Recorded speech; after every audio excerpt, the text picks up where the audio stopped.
శ్రీమాత్రే నమః. అందరికీ నమస్కారం అండి. రాత్రికి రాత్రి కోట్లకు అధిపతిని చేసేటువంటి అద్భుతమైన వారాహి అమ్మవారి యొక్క మంత్రాన్ని ఈరోజు జపించబోతూ ఉన్నామన్నమాట. అయితే మీరు కష్టపడ్డ దానికి ఫలితం కోసం, మీరు ధర్మబద్ధంగా కోరుకున్న డబ్బు మీకు రావటం కోసం ఈ మంత్రం అనేది చాలా చక్కగా పనిచేస్తుంది. ఎదుటివారి చెడుతోనో లేదా వేరే విధంగా అంటే అస్సలు జరగదండి. సాక్షాత్తు లక్ష్మీ స్వరూపమైన మన వారాహి అమ్మవారి యొక్క మంత్రాన్ని కనుక 108 సార్లు రాత్రి పడుకోబోయే ముందు కనుక జపించినట్లయితే తెల్లవారేసరికి అమ్మ అద్భుతాన్ని చూపిస్తుంది.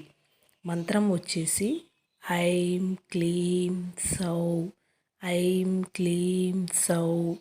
విన్నారు కదండి. ఈ బీజాక్షర మంత్రాన్ని జపించి మీకు రావాల్సిన డబ్బు కానీ, మీకు చెంది ఉన్న డబ్బు కానీ రావాలని మనస్ఫూర్తిగా అమ్మని నమ్ముతూ కోరుకోండి. ఖచ్చితంగా తెల్లవారేసరికి